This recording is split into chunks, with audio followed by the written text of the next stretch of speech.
So you may look at this, or even this, and go, hey, that doesn't look like Las Vegas at all. And you'd be kind of right. Today I'm going to go explore the area about an hour away from the Strip, and we're going to see if we can escape this stifling heat. Yeah, I know, it's a dry heat. The day that I'm recording this, the temperature is 110 degrees in Las Vegas. By the way, if you're new here, hi! I'm a women's wear designer who loves making things, travel, RVing, food, and that mouse who lives in a castle. If you're into any of those things, maybe think about hitting that subscribe button. What you're seeing is the drive up to the canyon. It's really beautiful and pretty cool to watch the terrain change from desert into forest. Be careful driving up though, you'll see donkey crossing signs ever so often as you drive through the area. I was like, what? Donkeys?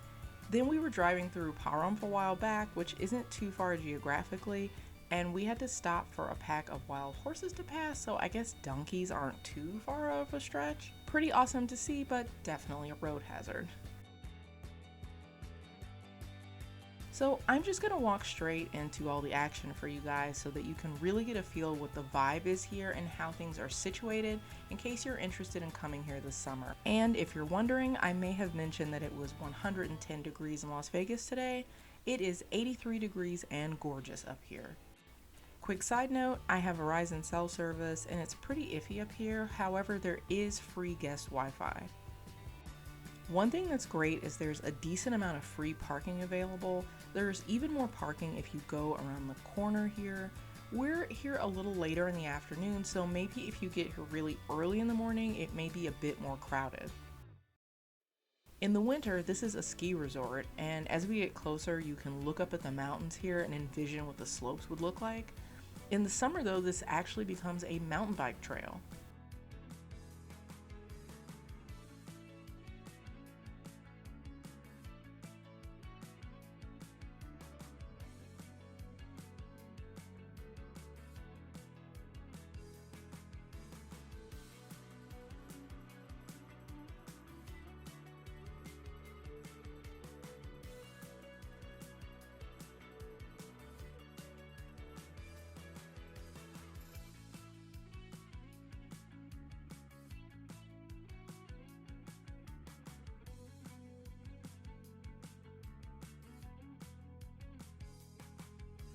Here's where you can pick up your lift passes, and I'll link the Lee Canyon site down below so you can check out the pricing and get more detailed info. They've got a little gift shop here. Maybe we'll dip in and see what sort of stuff they have. Right away, this little guy's catching my eye. This is adorable. They've got lots of t-shirts and hats, Lee Canyon mugs, glasses, toothpick holders. Even a little something for our four-legged friends. I'm seeing some cool stickers. Nice.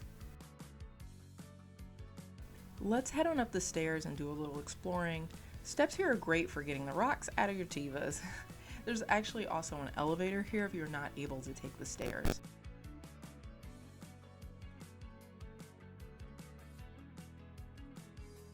So if we come on over here, this adorable yurt is where you can rent bikes.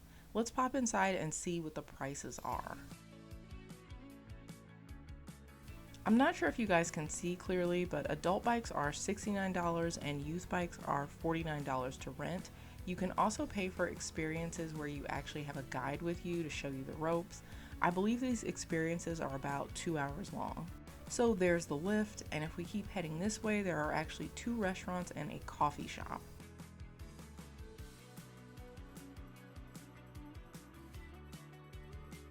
Right here is the Bighorn Grill, which we'll head into in a sec. Over on this side is the Brewing Burrow, say that 5 times fast, which is their coffee shop. If we keep going straight, we'll get to the Bristlecone restaurant.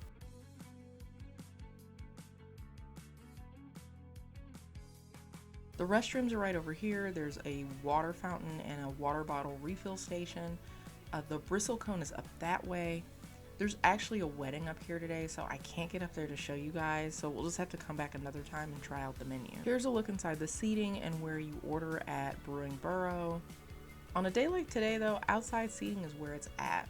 Full disclosure though, I'm that friend who always wants to sit outside. I have no shame at all. I could use a little snack and something cold to sip on, so let's head on over to the Bighorn Grill.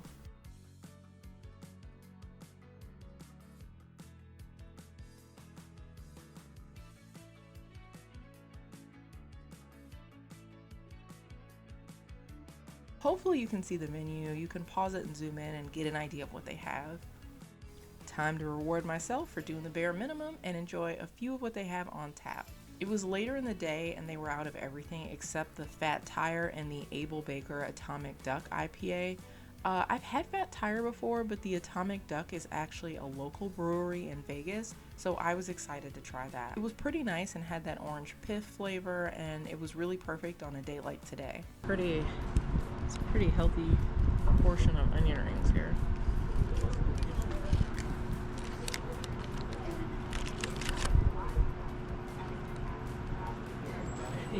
Looking crispity, crunchy.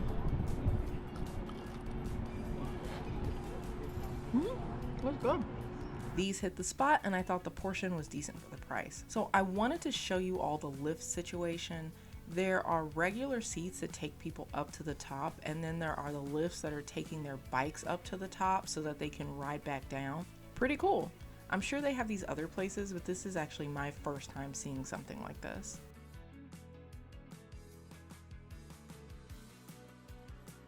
This looks like the bristlecone where the wedding party is hanging out, but I bet it is a beautiful view from up there. Doing a little exploring, looks like they have ultimate frisbee and what looks like axe throwing maybe?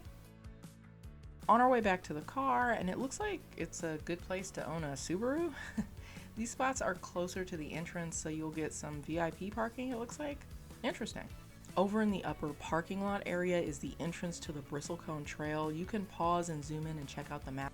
Unfortunately, it looks like the trail is closed right now, but you could probably throw a Teva and hit another hiking trail up here, so don't despair. Isn't this beautiful? It's hard to believe that this is so close to Las Vegas and it's so drastically different. I really think it's worth coming up here if you're in town visiting and want to do something a little different off the strip. So heading back down the mountain, if you head down the 158, you'll see the Desert View Overlook. There's lots of free parking and it's a really short walk but has some really beautiful views. I'm going to speed this up just a little bit so you get the idea.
There's also several benches along the walkway here, so you could probably get a good sit-in.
So part of my motivation for wanting to come exploring up here was to go hunting for campsites. Most of what we drove past was full, but I wanted to just drive around and give you guys an idea of what your options are up here. And again, I'll try to speed it up. So what we're driving through now is called the Hilltop Campground. It's available on a first come first served basis, which means you won't be able to reserve these spots online ahead of time. Here's a close-up of the signs with the fees here.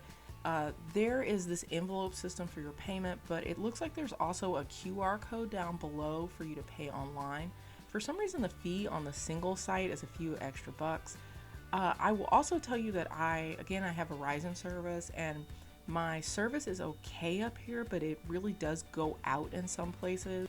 If you're using the envelope, here is the drop box, and it looks like the spot with the Winnie in it there is the camp host. I saw a sign somewhere that advised against RVs over 25 feet. Some of the spots do seem tight or a little hard to maneuver. I would not say this looks big rig friendly to me, and I would also be mindful when you're selecting a spot if you have slides.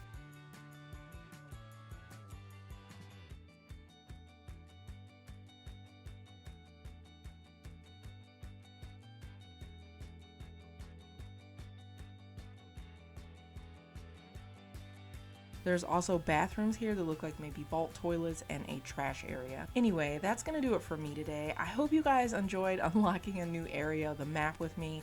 I have got some fun stuff coming up that I'm so excited to share with you guys. But until next time, go forth, be kind, be creative.